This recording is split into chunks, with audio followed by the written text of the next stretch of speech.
the course of your career can take so many different tangents. But as long as you keep plowing ahead, which I think that's a really good way of describing it. Fields don't plow themselves, do they? Seeds don't plant themselves. You've got to put in the effort and the work. So that work and effort has to be there as well. You can't just sit back and be a couch potato and expect it to come to you.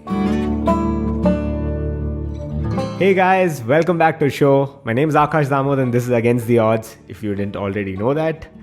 Today's guest is a special one. Sal Yusuf is an actor, a voiceover artist and a stand-up comic. And you might know him from movies like Tiger Zinda Hai, French Biriyani, and some Malayalam super hits like Take Off and Iyobinthe Pusthakam. Iyobinthe Pusthakam. I don't know why I said it that way. Iyobinthe Pusthakam. No, Iyobinthe Pusthakam. Yeah, that's right. Iyobinthe Pusthakam. I am Malayali, but yeah, sometimes when I'm mixing up English and Malayalam, this is how it sounds. Anyway, he moved to Bangalore from London a while ago, about a decade ago. So we're looking for the right balance of local slang with, the right British humor also sprinkled all over it. Then this is the episode for you because Sal really brings all of that to the table. In this super informational and interesting conversation, we talk about the power of intuition and why you need to trust your gut. And if you have heard of the law of attraction and you're not really too sure about what that is, well then this episode is perfect because we slowly peel back those layers and talk about the law of attraction and how it can get you everything you want in life, if not at least some of them. It's definitely worked for Sal, and yeah, we talk about a certain couple of instances where it's really helped him out, and I think that could be maybe your pathway to uncovering manifestation and the law of attraction. Who knows? Maybe you'll know by the end of this episode. This episode is all in ebb and flows with a balance between some super funny parts and some really hard-hitting topics. So yeah, then let's get right into it. This is my conversation with Sal Yusuf. This is Against the Odds, and I'm your host, Akash Damodaran. This show is all about inspiring people to take the unconventional path and lead a life that is truly fulfilling and rewarding. Watch and listen as talented individuals take us through their learnings, the challenges they face, and how they continuously adapt to overcome them.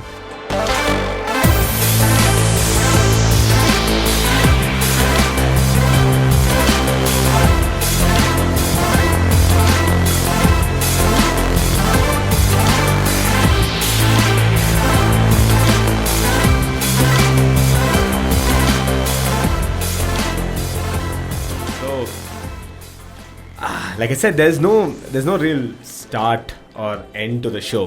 We've just started already. I mean, who knows what part of what you said? Maybe not the bit that you said not to publish, which we'll publish. And yeah, get out there. But dude, well, hold on. No, but that's wrong, isn't it? That's wrong, mate. You can't do things like that. See, you've got to sign a contract, Sal. There's no contract. You did. It's on email. Is it? Yeah. Is that a contract? I completely ignored that. No, I'm going back on that completely. Oh man. So have we started? Or yeah. What? Like I said, there is no real start. So what? You put your headphones down and that's it. That's the cue to start, is it? What's this? Oh yeah. Is that in the picture as well? No, so she'll just set up the background. All right, there is going to. Yeah. So we haven't really started. Yeah, we have. I mean, it's okay. There's, like I said, we don't need to keep like a rule to this whole thing. Have you got any sunflowers? But no, we have our show's logo. Against the Odds. Yeah. Jesus, did you just say sunflower? Yeah, sorry. That was a cheap promotion of the series that I appeared in on Z5. Oh yeah, you told me. Yeah, Sunil Grover. Yeah. Sunil Grover. Sunil Grover. Yeah, you sound like a Britisher, yo. Sunil Grover. See, I used to have the same problem with my name as well. That's why I call myself Sal. Oh man. Because my full name, people just like. What's your full name? I'm not telling you. Come on, you can say it right. Because it's like, no, I can say it. But you can't say it. That's the problem. You can try. Yeah. All right, let's just say I had a French teacher who's called me Selim. Oh. Which is really irritating. My name is spelled Selim. Selim. Is that right? See what I mean? It's wrong? Yeah, no, it's correct. Yeah. But if you were Turkish and you pronounced it, it'd be Selim. Ah, okay, Selim. Or Selim. Nice. Selim what? Very funny. See, so what we do is and you guys have the same problem as well, people with deep in their name. Right. Yeah. No, I know what you mean. You know what I mean? And even Dick in their name. Dick in their name, you see, with a bit of dick and Hard deep. dick. Yeah, exactly. Exactly. Oh man, we're off to a good start, no, don't you think? What, is this going to stay in? Yeah, of course it is. It's like you meet someone, oh no, I can't say. Oh yeah, then there's going to be like really cheap below the belt, jokes. Below the belt, above the belt, and inside your pants. I mean, that's it. It's like, is it? I'll just call you Dick. I don't want to know the rest. Who cares about what's hard or not? Hard Dick. I don't care what state of flux you're in at the moment. Oh my god. It's a good place to start, Sal. Is it? Let's just sell him. Sal. Sal? Please, Sal. Yeah. Sal, because that's my stage name as well. That's what I put in the credits. Yeah. It's easier as well. Yeah. So then people get that wrong as well. Sal? Oh, I thought that was short for Sally. Oh man. Salvatore. You can just make salad. Salamander. Actually, I had a girlfriend once called Amanda. Mm-hmm. And then we got introduced to the stage to do, this is years and years ago. My God. And we got introduced onto the stage to do karaoke. And the guy said, and now it's time for Salamander. Oh, wow, yeah, it's a lizard, isn't it? It's like, it's a water-bound lizard. A salamander. It's coming up on stage. Yeah, I know. Salamander's coming up on stage. Where? Lizards? Jeez. Where are we? We're in Britain. We don't have lizards in Britain. I mean, you see so many lizards. That's the beauty of living in India. You see so many exotic creatures, so many beautiful birds as well. Right. And I am talking about the feathered variety, although there are, exceptionally beautiful unfeathered varieties as well.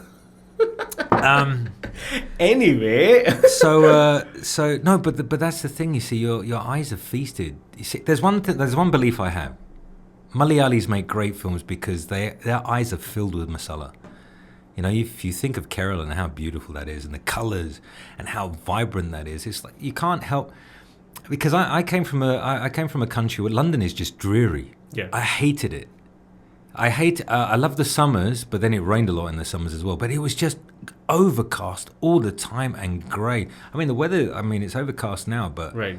I mean, this is a very different But overcast. it's nice, though, yeah. At least there's the whiteness of the clouds. So, Right. So the light's being reflected. That is just grey and dull. Yeah. And you can see it on people's faces as well.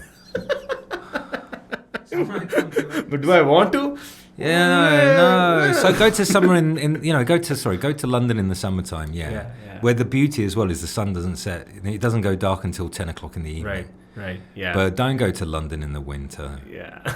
I used to hate that. You get up at 7 o'clock in the morning, it's dark. You leave for school, 8 o'clock in the morning, it's dark, And then you spend your day in school. It's dark. No, it becomes light, but you don't really get to experience the light because you're in lessons. And then once you leave school, it's dark. Like your life. So you're living your life. You're living your life in darkness in winter. It's horrible. Yeah. Why aren't you looking at me? Am I not that I just saw someone go by. I know exactly. Why are you being distracted by what's happening behind me? I should be the center of your attention, correct?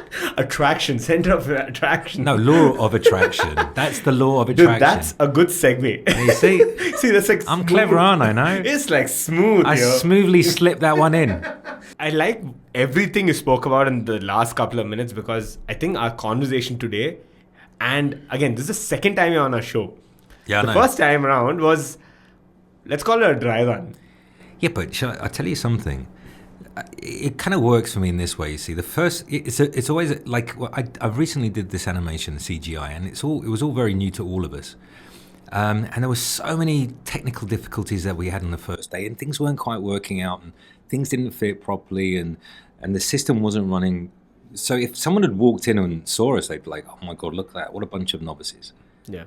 The following day, oh my God, everything was fixed. Clockwork. It was like clockwork. My God. And if someone had walked in then, they'd think we've been doing it for years. And I commend them for that because, the thing is, like, you have to plow ahead. So if it doesn't work first time, it'll work second time as well. Right. It'll work second time around. You see, people get disappointed too quickly. See, I missed out on getting a SEMA award for Best Supporting Actor. But I'm not disappointed because I know something else will work out. See, so I'm really not, because I think what happens is people get disheartened. They get disheartened too quickly, which is what leads them to failure. So you understand that failure leads to success. So we may have messed up the first time around. Yeah. It wasn't even on us to be. No, but it doesn't matter. No, Yeah. I mean, but this conversation now seems to be a little more fluid. Correct. Yeah, because And I can see it too. The next 35, 40, 1 hour, however long you're going to talk, Yeah. it's going to be so much more seamless, right? I can Absolutely. see that. And, that's another thing where there's foresight and then there's manifesting and all of that. That too we have to is talk important. about, right? Yeah. We will. Yeah, I mean, I mentioned the fact of law of attraction as well. And, Yeah. and what I'm finding now is I'm attracting people around me who are equally like-minded, equally talented, and that's what you kind of draw into your life. Because if you walk around, like I mentioned, like, walk into that cloud, then all you're going to really see is the floor. And you're not going to look up and notice these people coming towards you. I mean, that's the thing. You see, a lot of people get hit by a tsunami and they don't even see it running. It's something coming. See, you should be running because a tsunami is coming, shouldn't you? Yeah. Why are you going to stand there and just take the crap? Because you didn't see it coming or running. Because you didn't see it coming. Because you didn't listen to the warnings. You didn't listen to your gut. Yeah. Whereas, the elephants and all the other birds and everything, when that tsunami was going to hit in 2004, what did the elephants do? They ran to the mountains. Why? Because they could feel the vibration. Did you know that? It's amazing, isn't it? You should trust your instinct, is what I say. Trust your gut instinct. What your gut instinct tells you is what you should follow. Because, there are times when I've done this as well. It's like I want to ignore it. I want to say, nah. Yeah. And sure enough, that thing does happen. It's like, oh, actually, Fuck you, Sal. Yeah, I know. I should have listened. I should have listened to you. Yeah. I should have listened to that voice in my head that said, you shouldn't really take that turning down there, because there's something. It's like deja vu.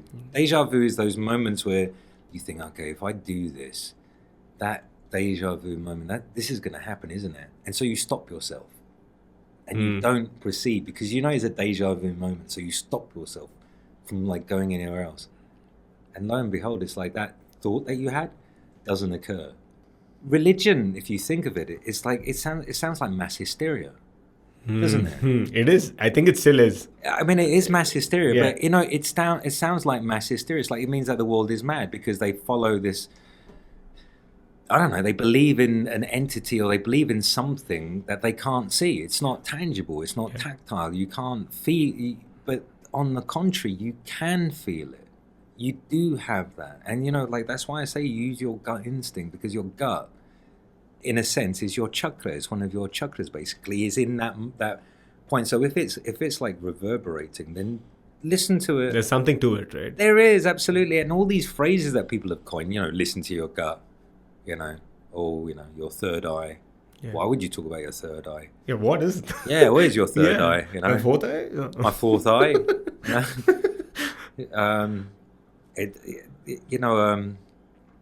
Fight or flight.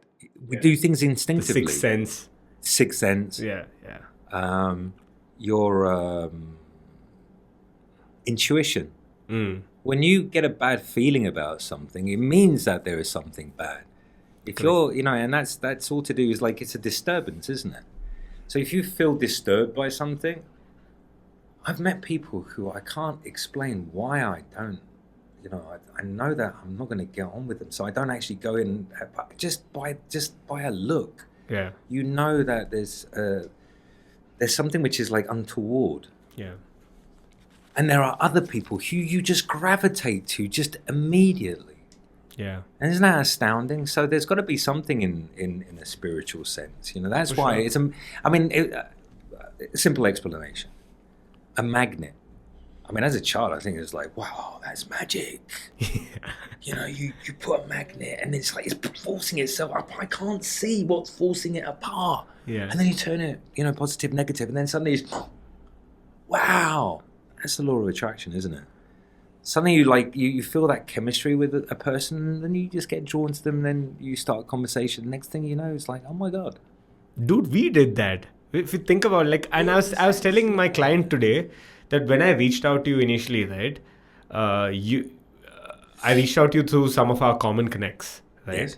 And that was a while ago. And when I did do that, obviously because I mentioned that, hey, this is the person who asked me to get in touch with you for the show, you were like, okay, maybe, there's something to it because this person, has his head on his shoulders. He knows, right? I mean, he's like a sane guy. So if it's coming through him, then probably there's something to it. So you spoke to me and we kind of, conversed over a couple of calls. But then the thing that stood out is that you said, I've been part of a couple of weird interviews in the past, but I'd like to meet up and see, just talk. And just talk. Yeah. And then we'll see. Let's see where it goes. Which is like the ideal situation for me to be in. Because what I do with all of our guests is we spend a good hour or two over the call trying to understand where he or she is coming from, how he or she got here, what are the experiences like, what are their insights like, what have they learned, all of that, right? And we do it over the call because, meeting up is a little bit of a challenge. I mean, there's no denying that. You have to really go there in person. And we're not doing this for the shoot. We're just doing this to just catch up, right? But when you said, let's do that, I was like, great, that's exactly what I want. And we met up and we had like a good meal and we spoke for 3.5 hours. Yeah. It was ridiculous. We met up in Indranagar and we had a good chat. It was nice. Over a pizza. Pardon? Over a pizza. No, that was after. That was after the previous time. That's why. So it just continued. Exactly. See, the thing is that's where this conversation is very fluid now. It's almost like it's almost a circular thing. I mean, think about it. Everything in the universe is circular, isn't it? Really. Cyclical. Yeah. It is, yeah. and there's spirals and everything that you see. When you watch water going down your drain, it's like there's a spiral. When you think of the galaxy, it's like a spiral. So I think it's like, if you think about here, it's like an exchange of energy. Yeah. What I'm saying is sometimes you meet people who are like forcing an issue, an agenda. They have topics and they have agendas and they literally want to put words in your mouth. They want to hear you say, I mean, this is I hate to say the tabloid press that just wants to dig the dirt on you. Yeah.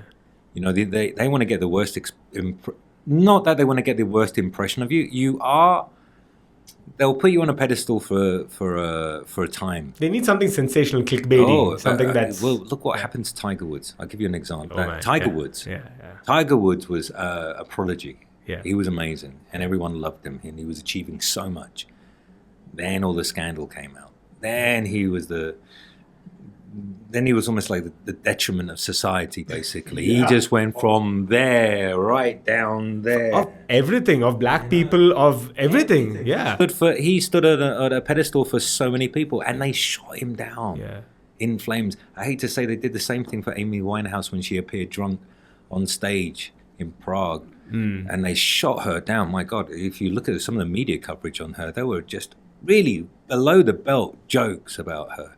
And then not long after that, she died. Yeah. What did they say after that? It's like, is there no recourse in how you destroy a person?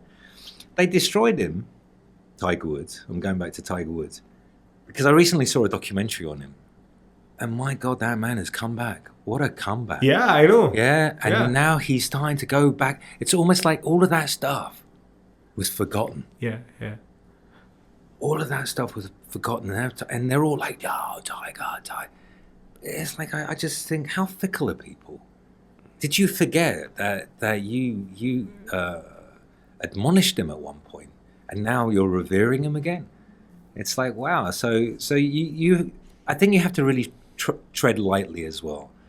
I mean, I personally just want to be a good role model. I just want to inspire people as well. So, and that's the thing as well. It's like, our conversation is good because we bounce off each other, and there's no one really commanding this conversation.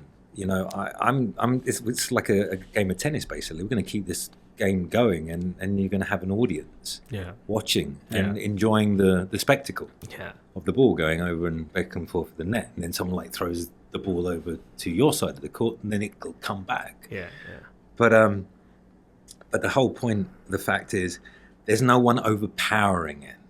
There's no one just a one-sided tennis match is someone like shooting aces all the time, and then winning the whole game just by shooting aces, and that's the strength of just one person's ego, And ego can only take you so far. Yeah. But if you can push your ego aside and work with people and see, when I'm on stage, for instance, I want the best for all of us on stage. That scene's got to look good. I'm going to be the best I can, but I want people to be as good as me. Not at the expense of putting someone else down. Absolutely, because there are people who will try and overpower a scene just to make them look good and keep like a person down. Yeah. Because they don't want them. But I want to work on the same level as everyone. I want the scene to be good. I want the play to be good. I want the film to be good. And I think that's something you would have definitely picked up from your improv days, right? For sure. Of Because you're course. constantly working off of others' energies. You're working with these guys. I mean, the show's only as good as, well, everyone's energy and everyone's best game, right? You're all trying to put your best foot forward. And especially something like improv, it's like, well, you don't know where it's going, what's happening. With exceptionally talented people. Right. Who are household names. Right. So, you have to see yourself working in a particular league as well. You can't just stick anyone on stage and think it's going to work. There has to be a chemistry there. And if the chemistry is not working, if there's an imbalance, then it doesn't work. The scene won't work. Yeah. If one person pulls and the other one pushes. Yeah. But if they pull together. And that's so obvious, right, to the audience. You can really see it. You can see when there's conflict. Yeah. Yeah. And you can see and you can see when there's conflict on set. I mean, conflict can be a good thing, don't get me wrong. Yeah. That's what creates drama. But conflict in the workplace is not a good thing. Right. Because it can be detrimental to the work that you're doing. Because and I believe in a good working environment where everyone's happy, everyone's sound, and that we all work together to achieve like a goal. And the goal is to put out the best thing you could possibly put out. Right. Right. And if you're not going to play ball, then Yeah. Yeah. Well, yeah. There's the door, mate. Use it. Yeah. Sort of. Yeah, go on. Sod off, mate, Go on. Off. Yeah. Yeah, you. Yeah. I'm talking to you. Yeah, no, don't just stand there. Off, mate. Go on. You're not wanted here. No. You're not wanted, mate. See, figment of my imagination. There's no one actually there. Oh, man. People who are listening, you should definitely check out the video because he's just really all over the place here. This is awesome. Getting like a performance out of Sal as I'm speaking. You know what I mean? I know what you mean. Yeah. See, I'm doing all the hand signs and signals. No, but I do it. And so, look and listen.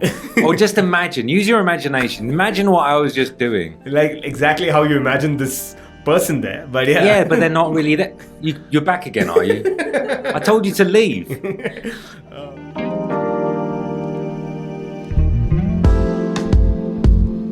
Okay, guys, taking a small break from the conversation to talk about our collaborations and partnerships. So first and foremost, I'd like to talk about our collaboration with Hubhopper. So for people who don't know what Hubhopper is, it's a podcast providing platform, a hosting provider platform, where if you don't know where to host your show or if you're unsure of where to get started with creating audio podcasts, then Hubhopper Studio is the way to go. If you wish to start your own podcast for free, then you can visit hubhopperstudio.com. Hubhopper is one of India's leading podcast creation platform. Start your podcast with Hubhopper Studio and get your voice heard across platforms like Spotify, Gaana, Google Podcasts, Wink Music, and more. Click on the link in the episode description or visit hubhopperstudio.com. I'd like to also take this opportunity to talk about Sennheiser, who is our audio partner for Against the Odds. This is something I thought would not happen at least not so early on in our journey, but I'm glad it's finally happening. So for people who don't know, Sennheiser is obviously one of the leading audio brands and audio providers in the world, from some of the best professional audio equipment like headphones, microphones. In this case, some of the microphones we're using here for our podcast as well. So currently I'm using the MK8 condenser microphone, and I think we have the MK4 as well here. These are two mics, again, at different budget points, at different price points, which Again, depending on what your budget's going to be, it's going to fit your use for sure, because the kind of technology that's used in these mics are just incredible. I'm sure you can, hear it yourself right now. So if you want to really take your game up to the next level, or if in case you don't know where to get started with purchasing a microphone, then might I recommend the MK8 or the MK4 from Sennheiser. Also, this episode is recorded and shot at our community partner, location partner, Open Jam Studios. So I'm coming to you from Open Jam Studios based out of Church Street in Bangalore. So for people who don't know where to get started with creating content, or if in case you don't have the equipment to create content, or maybe you just need a nice professional workspace or studio to get started, then might I recommend Open Jam Studios. I think the process of finding this place itself was a big boon for us. The fact that we took a break during that second wave got us to really rethink our previous studio, and it opened up a whole bunch of array of options when it comes to studios, and well, Open Jam turned out to be the best pick out of the lot. So if you'd like to record your show, come on down here. They've got all the equipment on board, and you just have to come on there, pay for the space and get going. It's as simple as that. So I'll leave a link to Open Jam Studios website in the description below for anyone who wants to check it out. Cheers.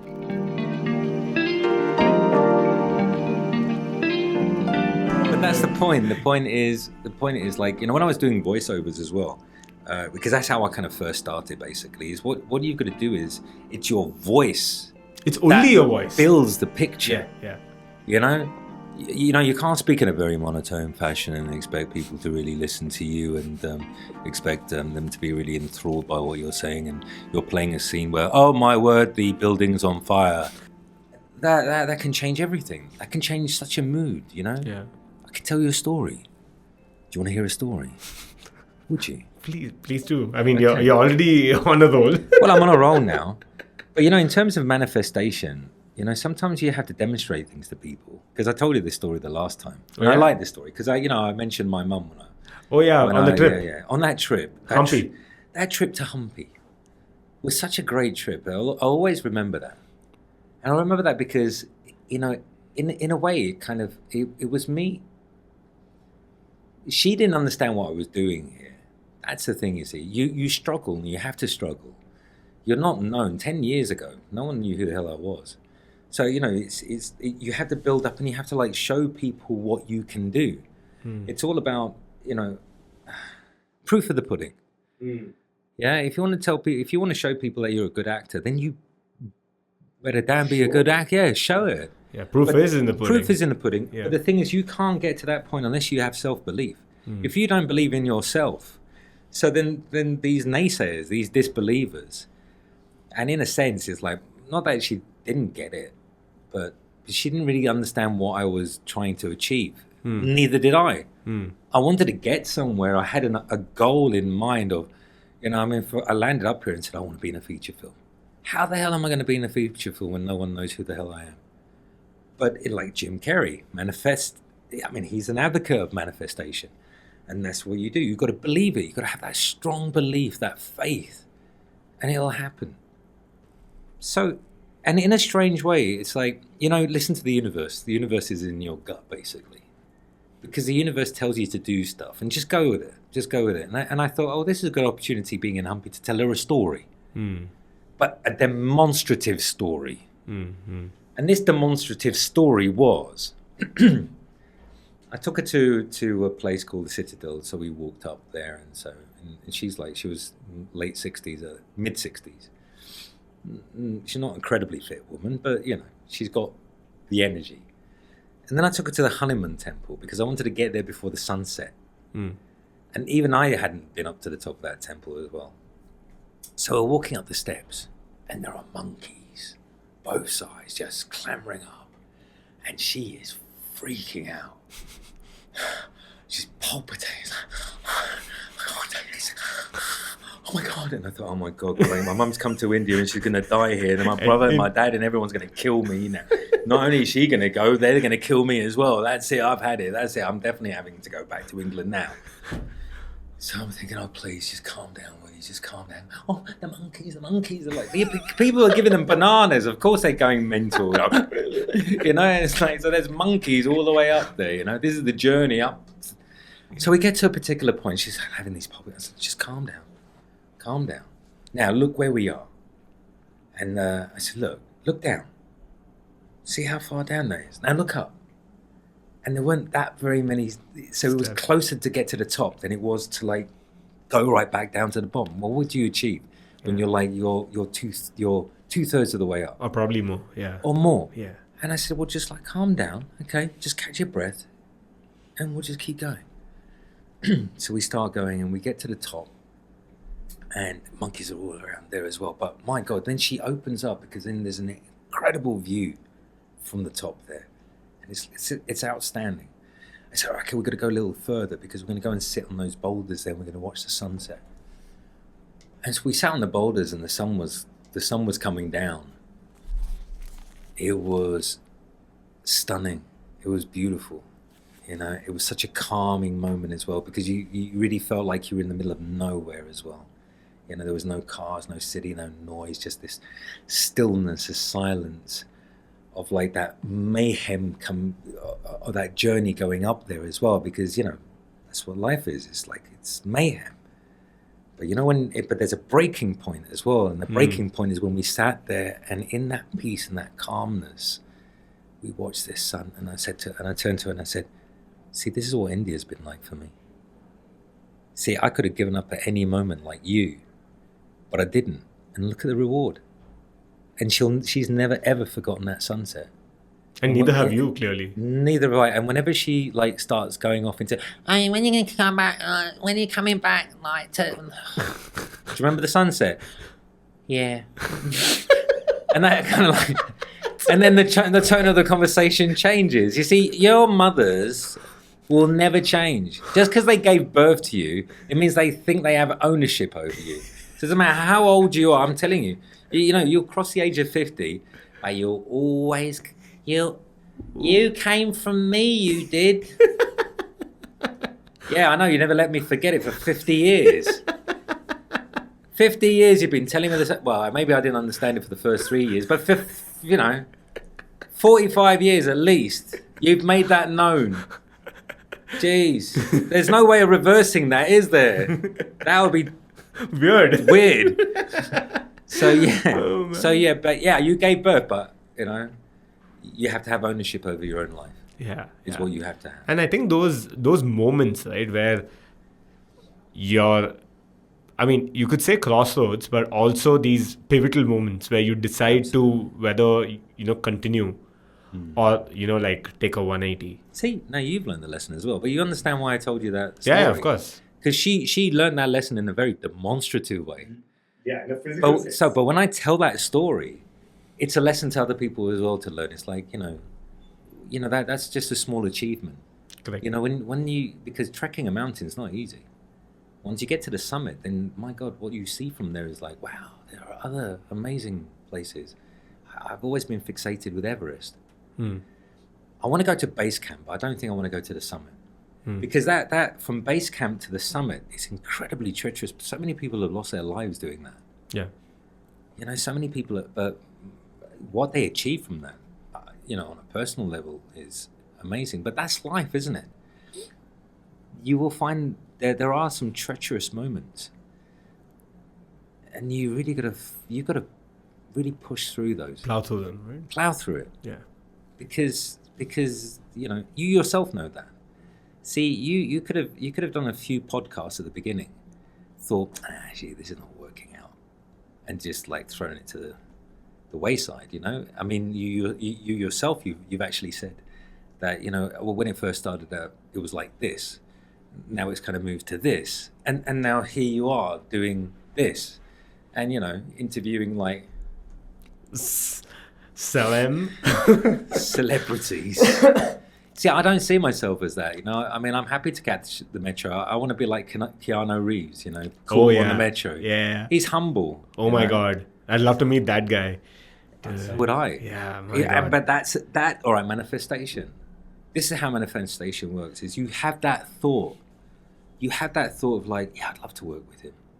And if that thought is strong enough, then there's a possibility that could happen. See, that possibility for me now is not that far down the line. There's a possibility that could happen. You know, when I first came here, I mean, I didn't see the possibility of me being in a film, let alone 10, let alone being nominated for the, you know, nominated for an award. You know, but then now I'm like, okay, so I'm nominated for that award, but okay, I'm not disappointed, because there are other potential awards that you could win. Yeah, but it's feasible now. Yeah, and also I don't think this. So tell me this: how does this work with manifestation? Because when you came here, you knew you had to be in a feature film, but you didn't know that it had to be a regional film or that it had to be a Bollywood film. No. Which again, you were part of all of these, right? So what is going on through your mind? Because a lot of people, you know, like you said, probably, you know, like throw it off as hoo-ha, and it's like it's just nonsense, right? But how clear was your vision, if I had to put it that way? Simple steps. This is like 10-step guide to manifestation by Sal. Simple steps, because everything works in tandem. Basically, laws of attraction and manifestation works in tandem. Yeah.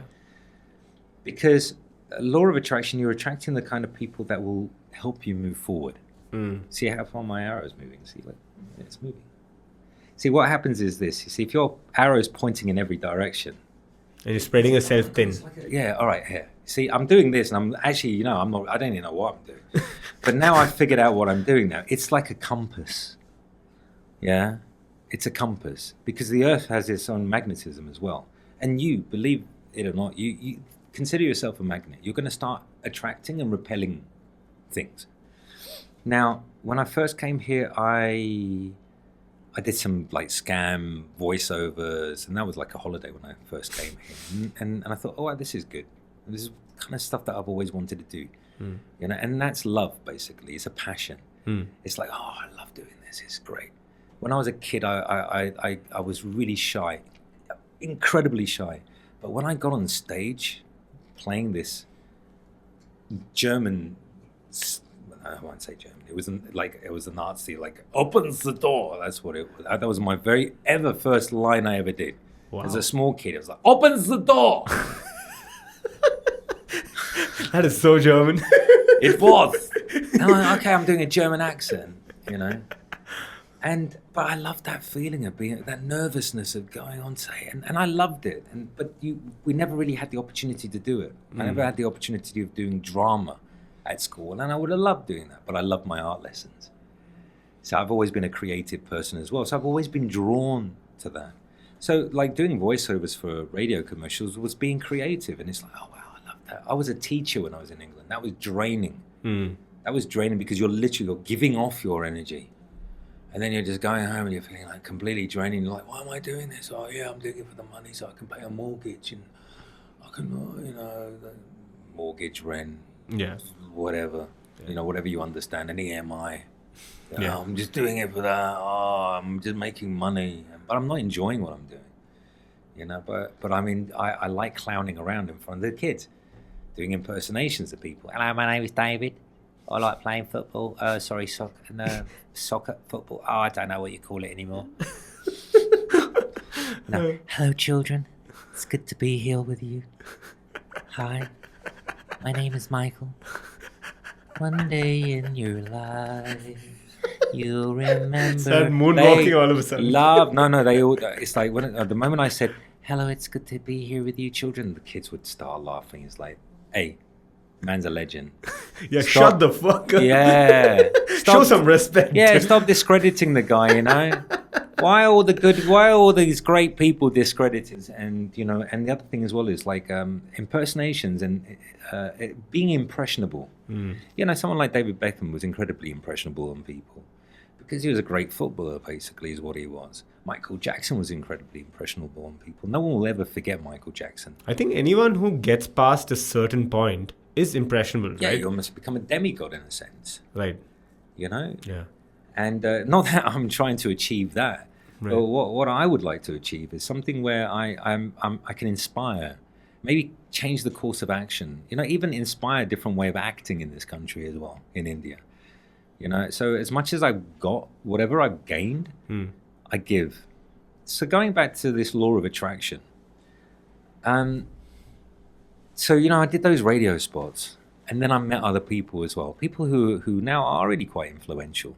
Raghu Dixit was the sound engineer at the time. I wouldn't say he was a struggling musician, excellent musician, but he was looking for that breakthrough, and then he got it.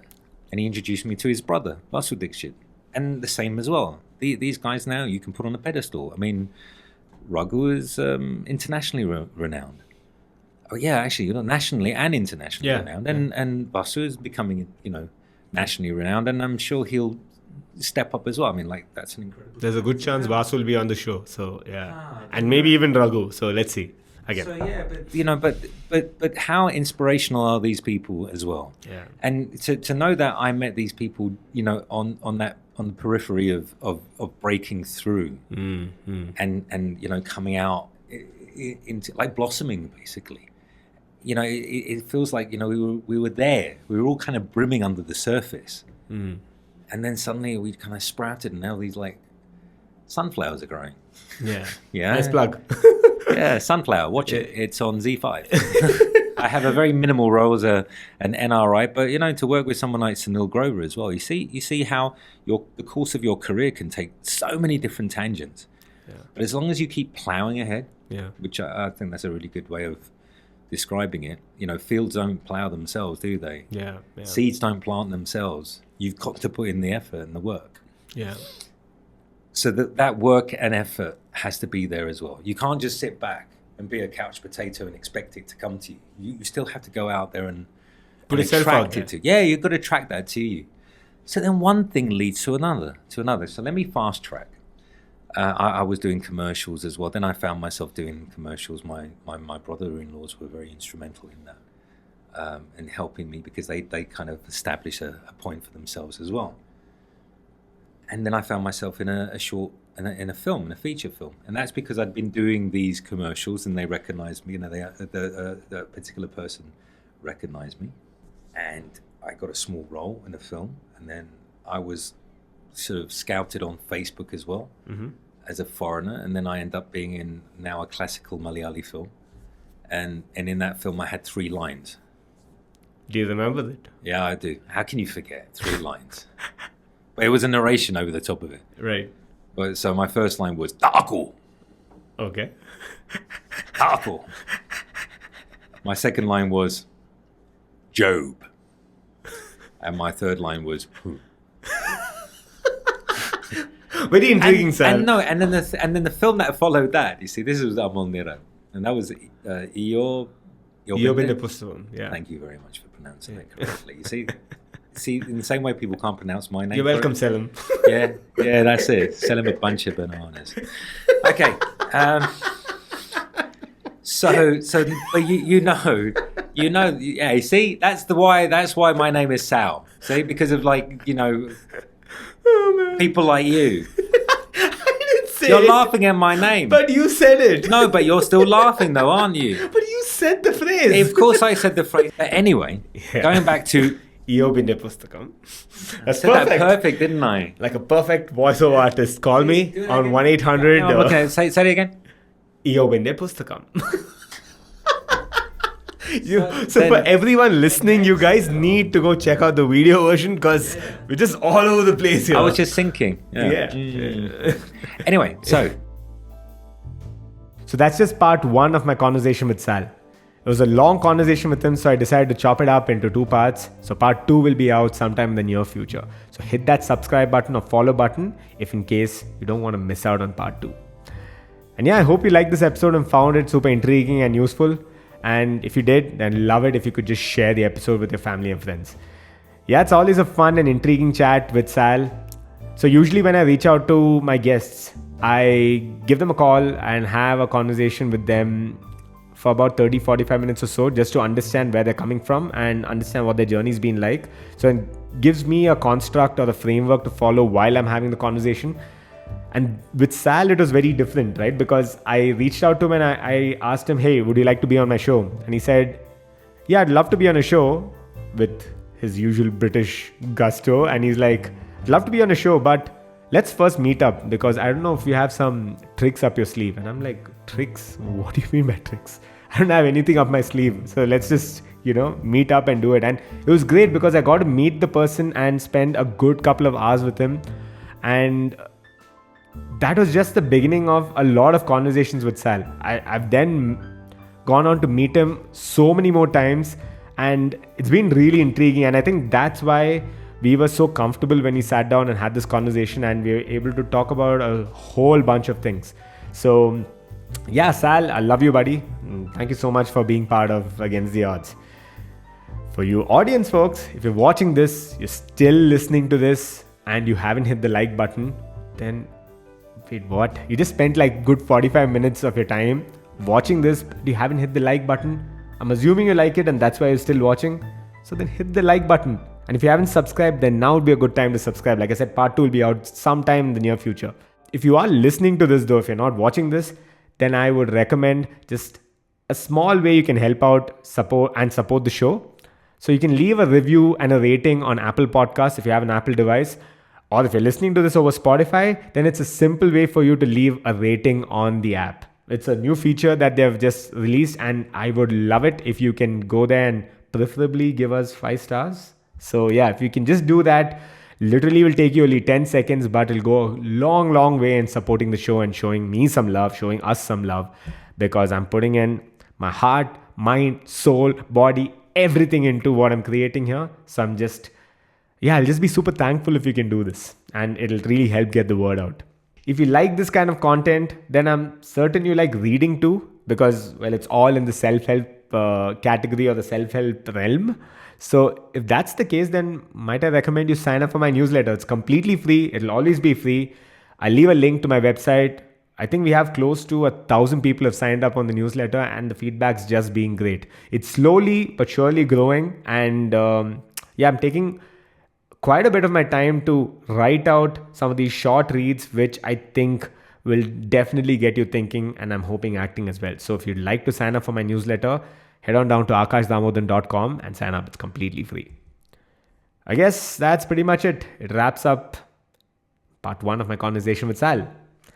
Next episode, we have a very interesting guest. I can't wait for you to meet this funny guy who we might know as a funny guy to everyone who follows him on Instagram and YouTube. Well, it's basically Macwin Ian D'Souza. He's on the show next week.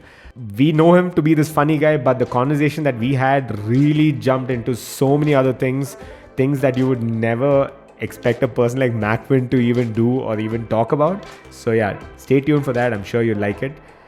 And yeah, I guess that's pretty much it. I'll see you on the next one. Cheers.